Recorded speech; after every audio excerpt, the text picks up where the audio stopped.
Essa aula de agora oficialmente é uma aula de impulso, né? Mas você nem vai perceber isso depois dos 3 minutos iniciais, pelo seguinte: o impulso, na verdade, na teoria, né, seria quando você tem uma força muito intensa, de valor muito alto, no intervalo de tempo muito pequeno, muito curto, né? Então, forças impulsivas seria, por exemplo, um soco, um chute, né, uma colisão e assim por diante. Só que na prática, em vestibular, você vai ter forças nem tão grandes assim e tempos nem tão pequenos assim, tá? Vocês já vão entender. O mais importante é que a gente vai dar o mesmo tratamento para o impulso, né, que a gente dava para a quantidade de movimento. Como assim? Impulso é produto dessa força, que a princípio é impulsiva, né, vezes o intervalo de tempo que essa força é aplicada. Como você tem força sendo um vetor, tempo é escalar, né, o impulso vai ser um vetor. E o mais importante, o impulso tem a mesma direção e sentido da força aí. Quer dizer que o papel do tempo aqui é apenas numérico, né? Ele é um escalar. Tá? Você tem a mesma lógica que eu seguia para a quantidade de movimento. A quantidade de movimento tinha a mesma direção e sentido da velocidade. Como assim? Se o móvel andava para a direita, você tinha uma quantidade de movimento para a direita. Se o móvel andava para cima, você tinha uma quantidade de movimento para cima. Nessa aula de hoje também. Se eu fizer uma força para a direita, o impulso vai ser para a direita. Se eu fizer uma força para baixo, o impulso vai ser para baixo.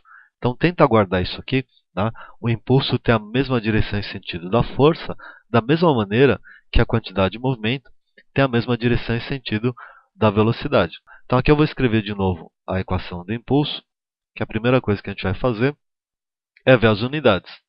A força é Newton, sistema internacional, né? E o tempo, no SI, segundos. Então, a unidade do impulso também não tem uma unidade nova, né? É a composição das duas. É newtons vezes segundo. Né? Por que eu falei que depois de 3 minutos de aula, você nem ia perceber que a aula é sobre impulso? Que o que eu quero, na verdade, é ligar os dois. Isso a gente faz pelo teorema do impulso, que diz que o impulso que se aplica num corpo, né, resulta na variação da quantidade de movimento desse corpo aí. Esse teorema muito importante, a gente usa em várias situações, por isso que eu vou direto, né, logo de cara para um exemplo aí.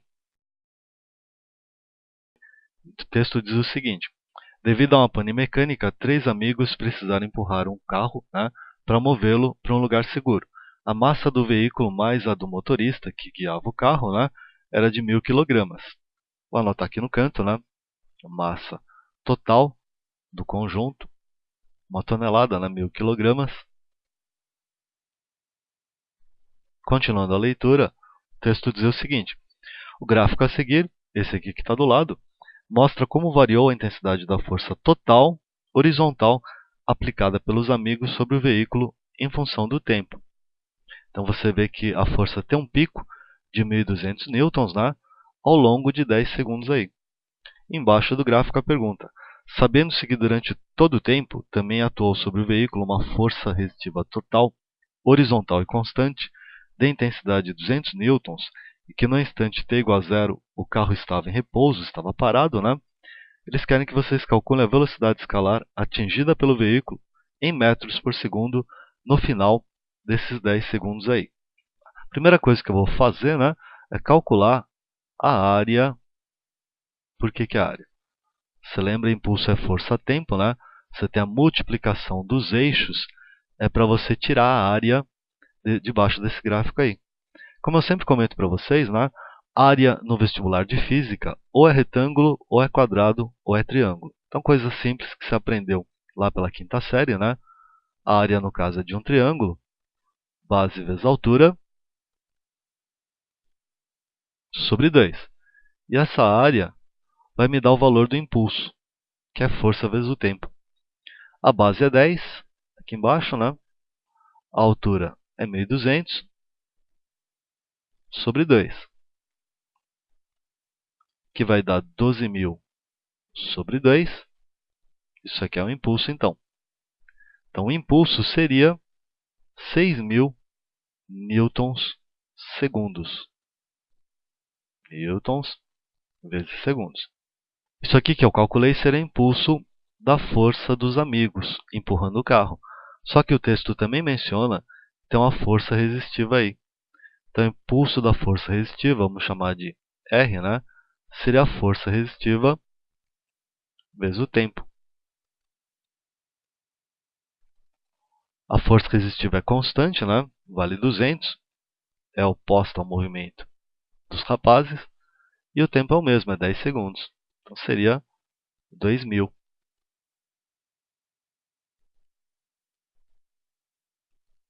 Newton vezes segundos. Então, na verdade, o impulso total seria a soma dos dois, né? Ou no caso, a subtração. Seria 6.000 a favor e menos 2.000 das forças resistivas. Então, teria 4.000 newtons vezes segundo. Para achar o valor da velocidade que o carro atinge, aí fica fácil, é só lembrar que impulso é a variação da quantidade de movimento. Então, seria mv final. De novo, lembrar que aqui eu não preciso me preocupar com o aspecto vetorial, que o movimento o tempo todo é na reta horizontal. Tá? Menos mv inicial.